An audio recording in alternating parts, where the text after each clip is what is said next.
So I think I'm just going to ask a couple of questions, and I'm going to throw it open to the floor, because this is the last opportunity you'll get to ask all these guys questions. The thing that I think is really interesting, and I get asked a lot when I do talks, is kind of how you combine the kind of hybrid deals, like how you combine sort of self-distribution and sort of doing deals with distributors, and the kind of problems you've come across. Lance, you've worked by yourself, and you've also done deals with video distributors, and you've also worked with sales agents. And the question I get asked a lot is, how do you work with international sales agents? Is it worth it anymore, or is it better to handle the sort of global distribution of your film? And can you do deals with sales agents that kind of allow you to keep certain types of rights that you need to sell your work directly internationally? Well, in the past, I've done deals that are usually 80-20, 80% to me, 20% to the sales agent. And they'll go and they'll market them traditionally, at markets like Cannes or Berlin or so forth and so on. I think in some ways, yes, it's still important. In other ways, I find myself, like, the market itself is very congested, very crowded. And I think it's broken in a lot of ways in terms of how they deal with films and how they market those films and how they actually sell them.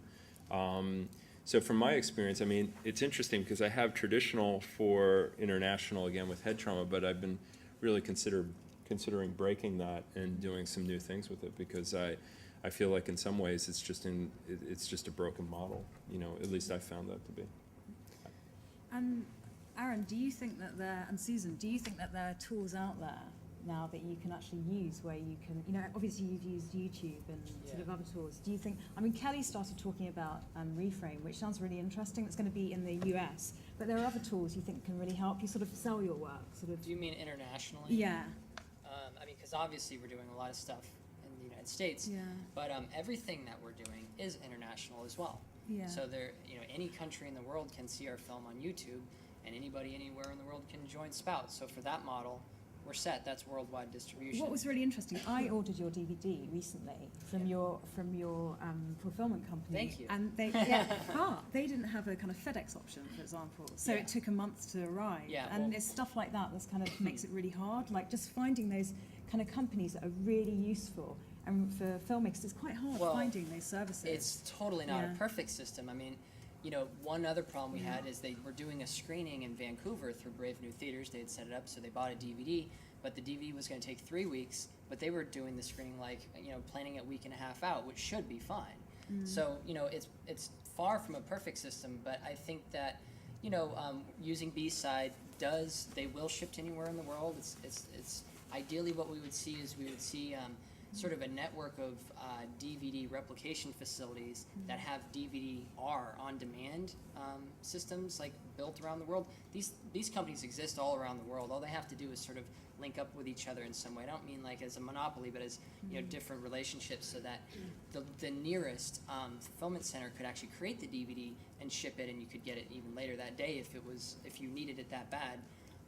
So yeah, I think there's a lot of work to do moving in that direction. And do you think?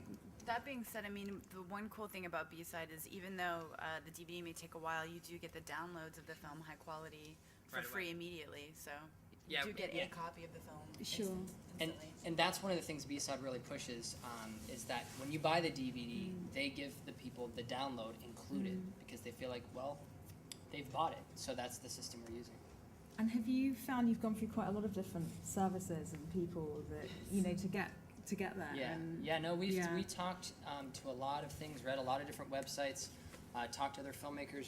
We had several conversations over the phone, getting advice, and interviewed other filmmakers who have gone at it this way as well, and talked to Peter Broderick. He gave us a lot of tips as well. Well, we actually went through a couple different replicators and fulfillment things before that were total disasters. Sonaris screwed us over big time. I mean, it's a trial and error system. I mean, it would be foolish to think that we arrived at anything that we arrived at instantaneously. Everything was trial and error. There was always something first that led us to the next decision. It wasn't like this stuff just came out of thin air correctly. But again, we don't think it should have to be that way. So that's why we do the tutorial. We're about to post a tutorial on how any filmmaker can sell their film anywhere in the world using B-side. And that applies to the other alternatives that are out there, because B-side isn't the only valid one to use.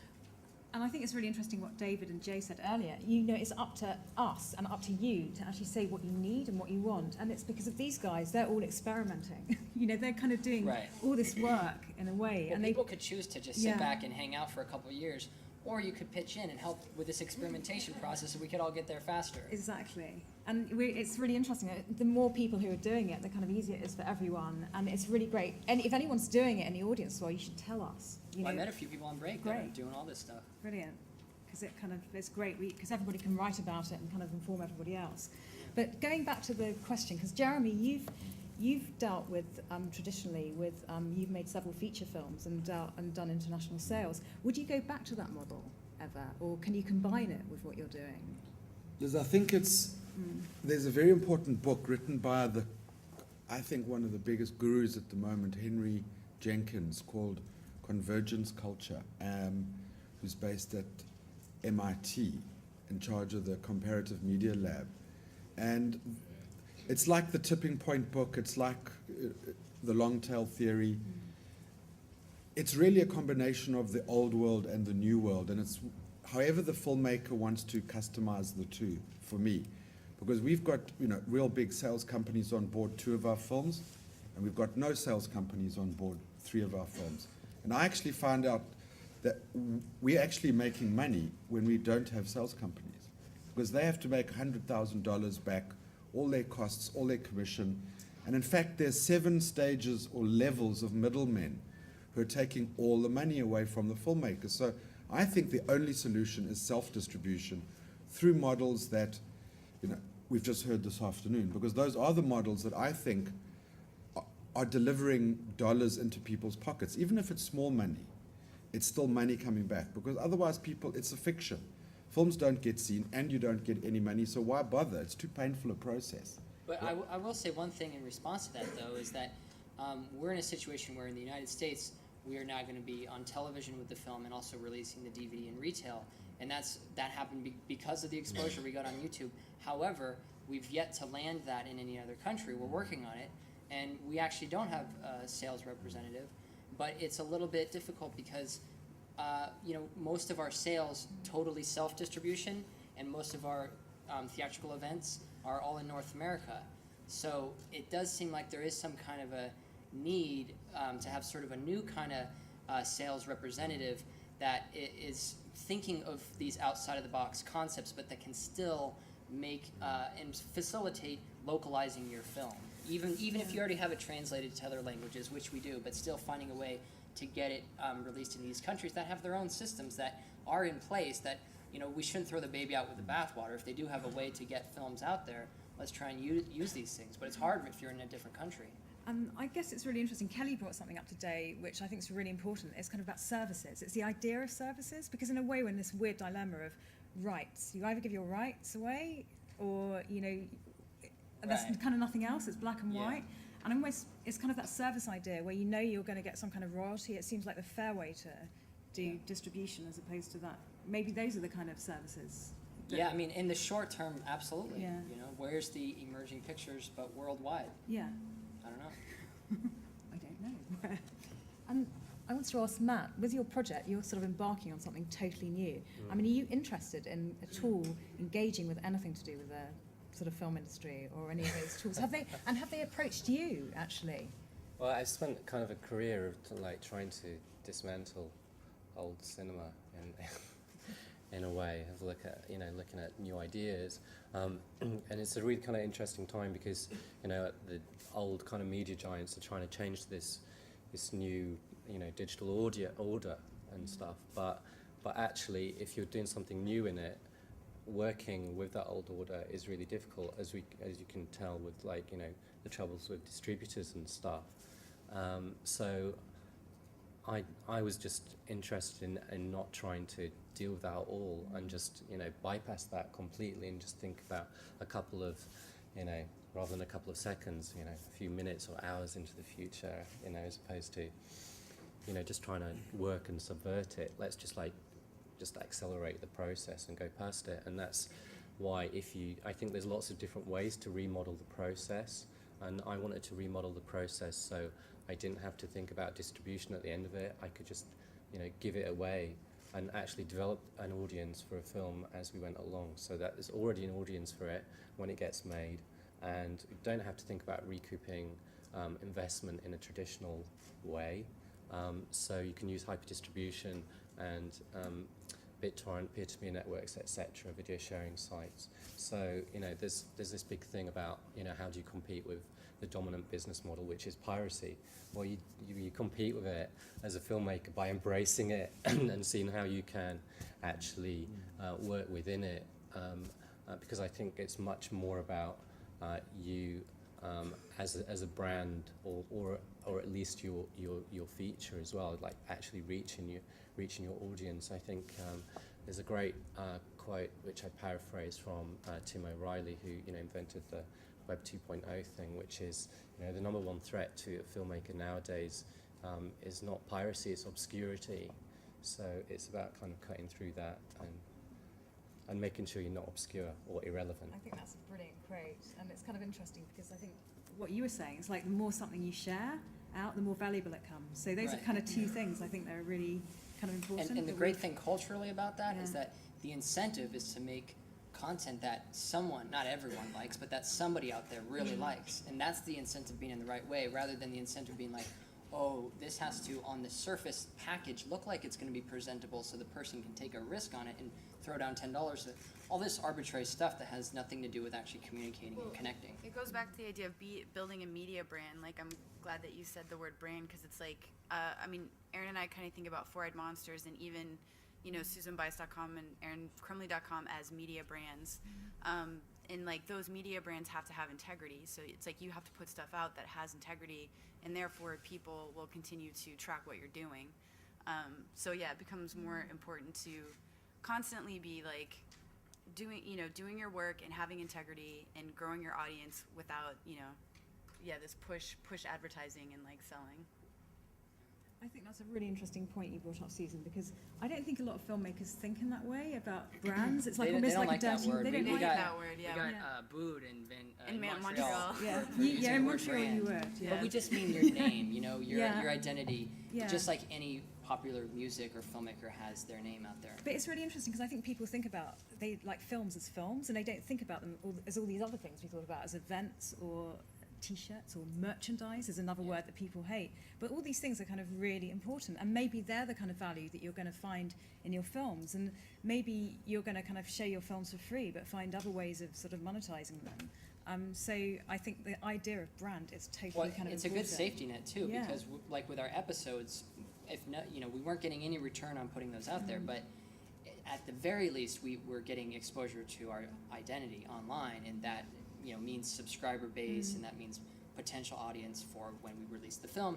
And even now, even if we, we've kind of dealt with the credit card debt, but we haven't made any kind of windfall of money. So if that doesn't happen, that's really fine. I mean, the safety net is like we have an awesome online identity that, you could refer to as a brand if you want, that is a platform for doing new things. And just a little side point, we would not have had that if we had just signed after the film festival circuit signed away our rights for like a couple grand or something like that. Yeah, all your rights.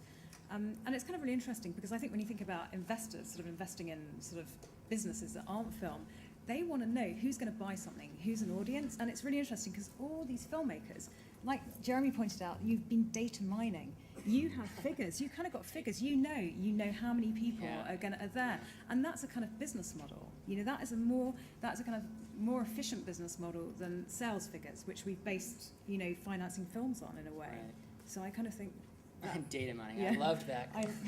Exact phrase. And Jeremy made a really interesting point.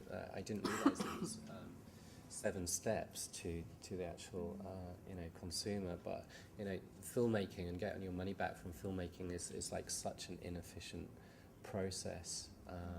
So anything you can do to cut out that, which the technical term is disintermediation, but just kind of going direct to the consumer and actually getting the most value for those dollars or whatever is got to be a good thing for a filmmaker.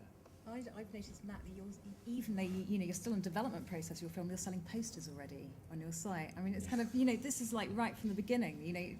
Matt's film's become the cult, and he's already selling collectibles and he hasn't made it. So Well, the thing is, what I think is, why I kind of do that is not because I'm totally into the idea of like merchandising and things like that, but what I'm into is the idea of we live like in this era of like digital, a digital era where you can copy everything, so everyone can get your film or whatever. But I also like the idea of people like personalize stuff, or they like to have things which not everyone else has. So to kind of create a product or a film or whatever where you can have limited edition stuff to be part of that kind of adds value for your community, and they can get it and then no one else has it. That's really cool, but then everyone can see the film, so you're still kind of being open, but you're just kind of giving more to your users, to those people who are part of your cult, if you like. Well, and the real life objects become more special in a sort of world where digital copies fly all over the place, and that's what I love about Radiohead's model releasing their recent album Rainbow, where you could just you could pay whatever you want to download the music, or you could actually buy the full kit that comes with 2 records and a couple CDs, and I really like that idea of not they're going to sell way less of those, but the people that buy them, that's a pretty special item. But they're also going to sell less of them, but they're probably going to make more money from them because they're selling them direct. Well, that's for sure, yeah. I mean, we did some math on their little thing. Based on some published information out there, they've made around $5 million to their band. And when's the last time a band gets paid $5 million? That money normally goes to the record label. So in terms of, again, looking at music, film always follows music. You've got huge bands. And Nine there Inch were Nails 4 just last week. I think there were like 4 big acts now who have dropped their deals with labels and have got it's all completely new happening business all at models. once. Yeah. It's amazing. It's great. Yeah, and hopefully this will happen sort of soon with filmmaking. So I think it's probably time to throw it out to the audience. So please ask questions. The gentleman in the front.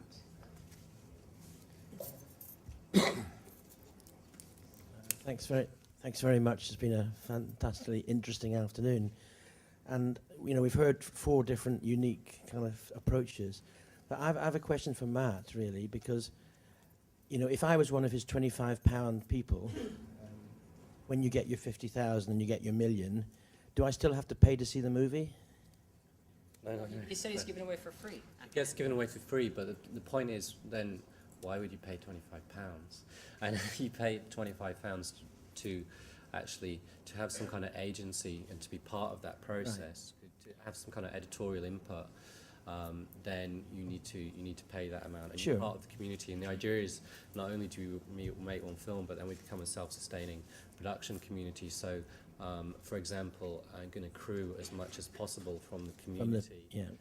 And Right. already starting to see that with members. For example, I just met a member today, Jean-Philippe, for the first time, and have been collaborating with him online. And he's the script leader on one of the scripts we've been producing. So he's got his first story credit, as an up-and-coming script writer. I was just thinking really of down the line, the revenue stream that eventually comes from all this, 'cause that seems to be the area that is still cloudy. The longer term, I mean, obviously Lawrence has a fantastic revenue stream, or seems to have. You've paid off your debts, but, some of them. The point is, the earlier conversation this morning were the whole thing about figures and numbers and financiers. The revenue streams still seem very cloudy, and that's the bit where, as filmmakers, we get laughed at if we say digital distribution, viral marketing. They all say yeah, and glaze over. And I guess none of this is going to be discussed at the American film market next week or the week after, whenever it is, because they're all into the old model. Sales agents, parties, big stands in LA and shutters on the beach hotel. I mean, it was like we're living in a parallel universe here. I mean, I have to apologize because we have not answered that question today. I mean, we can't if we're sitting around saying, here's how we hacked today's weird system, here's how we've all hacked today's weird system, here's how we can achieve something similar to how it should just work in the future automatically, kind of making it work today. I mean, if we were really going to solve the problem of revenue stream, we would have to do a think tank around how we're going to make a subscription model for content function. And we've thought a lot about that, and I think it has a lot to do with people sharing a lot of what they do online. And Facebook, you know, people share all the music they've been listening to with plugins that track their iTunes. And YouTube is now letting you turn on active sharing, which means you're sharing everything that you've looked at. And this is a good thing because it helps you and your friends find good content that you know your friends will probably like. So I think with all those incentives for people sharing what they're looking at, it's gonna happen at some point in the next few years. Somebody's gonna harness that into a subscription model that then divides up the money to the creators, and at that point, the incentive is for the film to be viewed, just like we have created that incentive for our film. And so I think that will be the point at which this stuff applies to any film across the board. Well, I think also it's the problem of operationalizing it. You know, fundamentally, you make work independently, and you're kind of constantly recreating the wheel every time. And the value that traditional distributors have is the fact that they have a library of content, and they can go and they can push that library of content. So until, you know, people start to really actually, you know, there's a way to actually work together, or there's a way to cross-pollinate those audiences in some effective manner, that's when you'll actually really start to see things. So you know, I've been able to make things work for myself, but, you know, there's long periods of time between them, you know, but, you know, for anybody else that's starting to make a film, you're just one single film, and that's a major problem, you know. And also, there are quite a few examples now of filmmakers who are sort of selling directly, and we just don't have time or finance to bring everyone here. But not at all. But I think just to say that those stories are kind of online, and we probably document them all. I mean, Lance's blog has got an amazing amount of resources about workbook project. Is again the URLs in the book. And listen, I listen to all the interviews on there. Like once a week or so, there's a new interview, and all of them have experiences similar to sharing like more case studies of stuff kind of happening. But it's really interesting because there are sort of positive stories, like Robert Greenwald. I didn't go into the figures, and he didn't either. But you know, his last film, Iraq for Sale, he raised more than $350,000 in 10 days from his, you know, fan base, and then that was donations. You know, Outfoxed, one of the second of the series of those 4 movies. That I think it sold 200,000 DVDs, and I think it's probably half of them came from his own website. They were at $10. He's a not-for-profit model, but he keeps his whole kind of staff and operation going, and himself from, you know, totally non-traditional ways. He does, you know, distribute his films. You know, they're broadcast, they're shown theatrically in many countries in the world, but he doesn't depend on it. It's kind of not. So there are positive stories, and when you look at those kind of direct sales, if you're, you know, you're using a fulfillment company for DVD, the profit margins are massive compared to what they would be if you, traditionally. So there are things out there for revenue But at the same streams. time, to be fair, we're sort of like taking just a few examples and saying it can be done, and it can be done. But we do need a new model, and we shouldn't let the big studios design that new model. And that's what today's kind of about. It's about, you know, starting these conversations as much as possible. Sorry, so we should take another question. Guy just in the middle on the left. One of the questions I have is since this conference is happening in the context of a film festival, and since film festivals have in the last number of years just sprouted all over, I think there's about 3,000 all over the world, and the biggest ones are being playing very hardball about premieres and not showing anything prior, et cetera, et cetera. I'm just wondering how film festivals fit into your strategy for reaching out to the public, for promotion purposes, and how that fits in. Do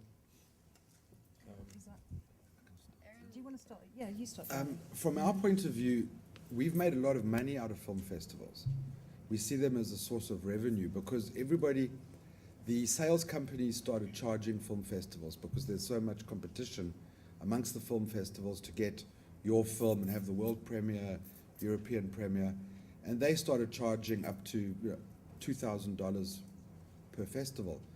Our films, we've made a good $20,000 per film off film festivals by charging them to screen our film for the period of that. But that's the upside. The downside is that they're also potentially a ghetto, because that is the only life in the old days before the internet that the films would find an audience. And the second part, I mean, I think that it's not like that anymore because there are so many festivals, and you can really customize your release through the festival circuit to find a niche market for your films.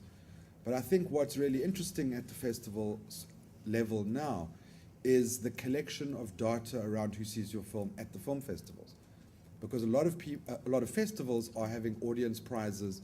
They are able to capture that data, and that data should be given back to the filmmaker, who can then grow that collection of information, people, into sales of the film at a later point down the road.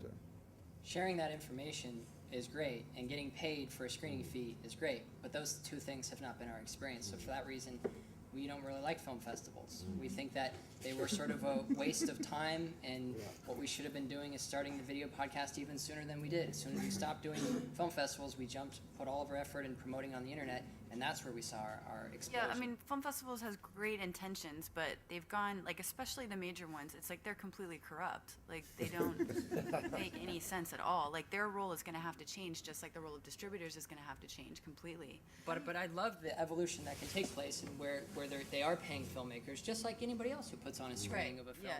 You know, they should be sharing that revenue with the filmmakers. Sure. Well, I mean, it's kind of interesting because, you know, film festivals can be really useful. For example, Lance, you were very strategic about how you used your film festival. I mean, you kind of planned it out from the beginning. So. Yeah, I basically went and had no interest in finding a distributor, you know, so I was empowered when I went into the festival. So I guess out of that was Los Angeles Film Festival, and I was one of 70 feature films there, but I was the only one that was there that didn't really care about finding somebody to dance with in terms of them wanting to buy my film, you know. So for me, I think festivals are better in terms of, you know, there are ones that are good for travel. There are ones that are good for business in terms of meeting and networking with people. Sometimes they're good for vacation. Good for vacation sometimes. Some are good for films, but I think the model with festivals, like everything else, is relatively broken, you know, especially domestically in the United States.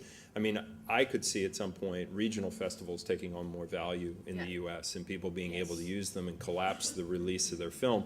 So then they're using the festival to gain some type of recognition right before they do a theatrical release in that same place. The fact that the festival circuit has such a mystery to it, and people spend so much time going that way because they think that that's the only way to a sale for their film, it ends up burning time and resources and discouraging a lot of people who end up going around for years. You know, like I did with the last broadcast, I went like 2 years on the festival circuit in between things, you know, and with Head Trauma, I was very selective. I literally had it screening in Los Angeles and screening in European premiere like 12 hours away from each other, you know, and then I was done, you know, and then... And you use it as a PR platform, which is really one of the big benefits, especially to the larger film festivals. Yes. That's the real asset in my mind. Yeah, it's getting reviews, and also it's interesting getting kind of audience as opposed to industry, because a lot of filmmakers spend hours, you know, in film festivals just trying to get sales agents, distributors interested. And not being able to sleep at night and being stressed about it all. But in It's fact, terrible. Well, and it also creates a competitive atmosphere, you know, which I think the industry really likes, you know, in some way, that you know, when you don't know how to operate at a festival, you miss all these opportunities. Like your peers are excellent resources for you, but there's this divide and conquer thing that just happens where people just become like glazed over and think, I got to put up more flyers, I got to hand out more postcards. People will love me if I hand out more postcards. I will sell my movie, you know, and they're like zombies, and then they don't see any films. You ask them, they haven't seen any movies. They don't, you know, it's stupid. Are there any more questions? The guy at the back, over there.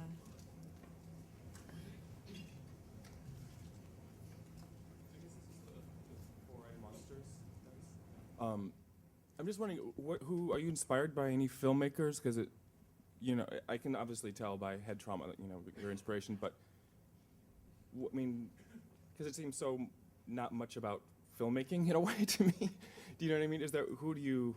Do we even what know made you anything about film? Are No. we even authorized to be making films? Is that the question? No. I'm just wondering. No, he's asking what your influence is, man. No, I think It just seems. I mean, I haven't seen the film, so I have no idea. But I'm just wondering who. Want us to start? You haven't really throwing talked names about out that, there? right? Well, Let's talk film I feel like kind you're going to be disappointed because it's like we love Wes Anderson. You know what I mean? We love Michel Gondry. We love Charlie Kaufman as a writer. We love some of the most obvious people, like Wong Kar-wai, I think is awesome, Chinese director. Is there anybody else? I think David Lynch is a really cool guy. David He's also Lynch. doing his own Yeah. self-distribution stuff, which is awesome. We don't know much about film. Their film is really beautiful, so you should all see it. Or You look at it everybody's more films of an are. art project in a way Yeah. or something. Any more questions? Over there, striking shirt.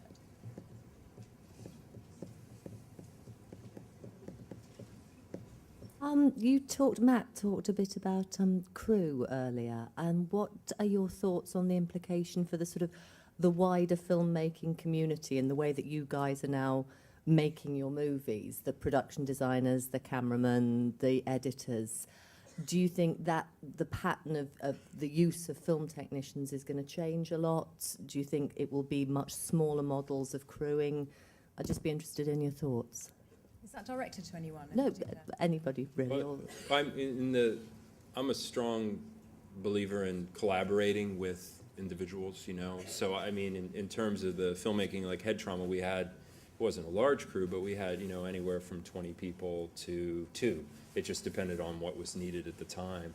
But I think in terms of the craft of filmmaking, I don't think you always get to a point when you're making work that you can try to do so much yourself, but when you try to do so much yourself, it suffers. So I think that collaboration is important. I think the way that post and production and prep is all changing, and it's becoming one thing. You know, it's like you're pre-visualizing things that then can be used as assets later in different ways. I think it's changing the workflow, and in doing so, it's changing some of the craft in terms of what you need from those particular people, what you need from your editor, what you would need from your, you know, whoever was your cinematographer. So I think some of that, at least I've found some of the give and take and some of the language and how I communicate with them is changing because that process is so much changing. I guess what I was also getting at is the economic model of the way of sort of initially self-financing and then building a revenue stream, Well, how one's going to sort of employ other How filmmakers Yeah. to you work split with revenue you. with your I profit shared with everybody in the film, so I was able to get them to come out and help me based on a profit share. So, you know, we're talking like low budget independent work, so it's either deferred or profit sharing with someone. And have you you know. done the same, Jeremy, on your kind of last sort of feature productions? Have you profit shared with Yes. crew? I mean, on all the films that we do, we've profit shared. But I think the key thing that we're finding is that the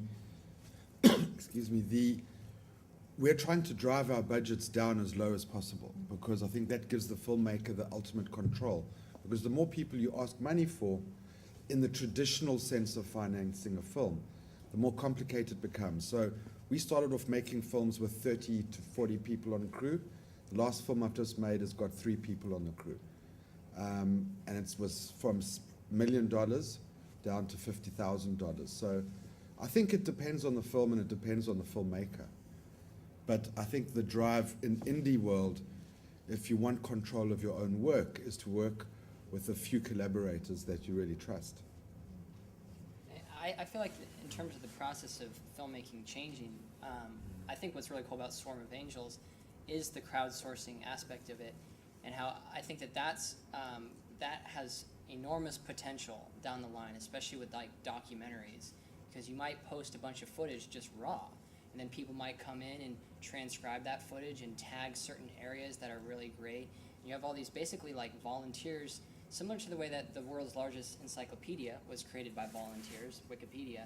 You know, people can start participating in media in this two-directional sort of collaborative environment, and you know, they might not even really know that they're doing it. They might have just watched a clip and said, wow, that was awesome, 5-star. But incidentally, that's a clip being considered to be part of a documentary, and that raises up to the radar of the editor. So the editor's sitting there like all these things are kind of like flying at them based on this whole crowdsourcing idea. And you know, the possibilities are really endless, especially when you consider a lot of information can be collected on set, or when you're filming a documentary out in the world, geo-stamps of exactly where you are in the world can be stored and sorted through in your editing system. And all of this stuff can work on the internet and not be stuck on your desktop. And those are the things that we're most interested in the next film that we plan to do. And actually, I just want to ask a quick question. Can you just say something quickly about the next projects you're doing and how you're financing them? Well, our immediate project is we're making 4 more online episodes that are going to be on the internet as well as on television. But then after that, we want to do a feature film that we're very inspired by the Swarm of Angels kind of project. But rather than get people to pay to be a part of it, we're just going to make it a free network that people can join. And what we're interested in doing is getting sponsored by various technology companies that want to be attached to the project, that want maybe their cameras to be used as people are filming, or their web services to be a part of the storytelling process and the sort of immersive experience of the whole project. So our in the short term, because we don't have an answer to the model for the future yet, our short-term solution is to keep working with sponsors. Cool. And Lance, what's your? I'm making probably the largest film that I've made to date. It has considerably more zeros than anything that I've worked on. It's independently financed. It's about $4 or $5 million film. So I'll be shooting that in the spring. And are you working with another producer for that? Yeah. Yes. I'm working with another producer for that. And like I mentioned during the talk, I'm building some worlds around that, so I'm actually have an alternate reality game that I'm working around that, and a number of assets. So it's another horror film. So. But it's kind of really interesting, just the fact that, Lance can work on different scale projects. It doesn't mean just because he's making a $4 million film, he can't go make something that's kind of smaller. Oh, I'll never make a small movie again. Are you crazy? No. Sorry. That's okay. Just kidding. And Jeremy, can you say a bit more about, because you said I'm about trying to make the smallest film I've ever made. And ultimately, I think it's the first film that might go into profit. It's called Zimbabwe. And it's shot in Zimbabwe and South Africa. And we've got one of the greatest publicists of all time working for us on the project, who's currently in power in Zimbabwe. And that's going to be a moneymaker. And we're going to release it in quite interesting ways on the internet just before the elections next year in Zimbabwe. Cool, great. We made it for $50,000. Oh, that's amazing. Great. And Matt, you obviously, again, you're at the stage. Are you about to shoot your film? What we're aiming for is to shoot in at the start of next year, but because it's like a really fluid process as well, and just going back to what Arin was saying about crowdsourcing and stuff, it's getting the community involved in what you're doing. We've already started gathering footage for a user-generated documentary, which is part of it, which actually the idea came from a community member, where participants would start to upload footage of why they're part of it, and then they're basically going to document it, and I'm not going to be kind of part of that process. I'm just going to help put it together. So that's kind of completely community generated.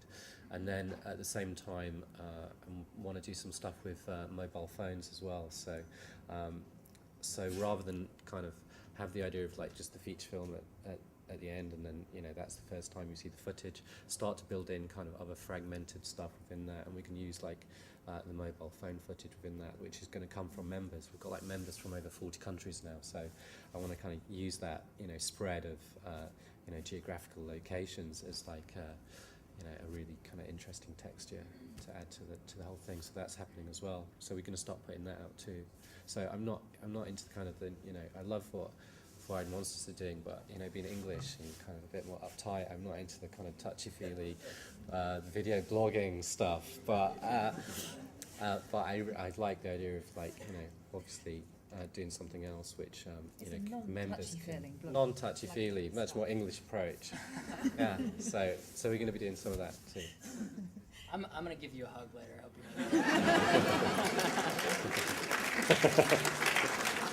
And we're going to film it and put it online. We're cross-promoting our audience. So, unfortunately, we've run out of time. Of course, I want to thank everybody so much for coming over and coming from Brighton. And because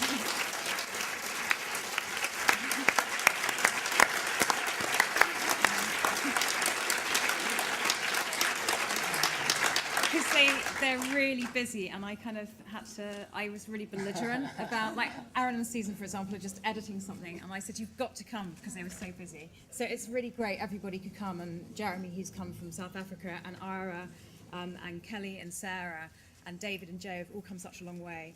And then I'd like to thank all our technical team, because it was really a lot of work to put on. So Katie, our production manager.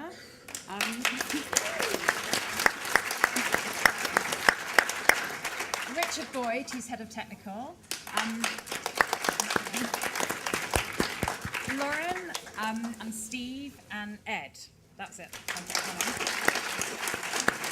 And of course, Tishna again, because she helped coordinate most of this event.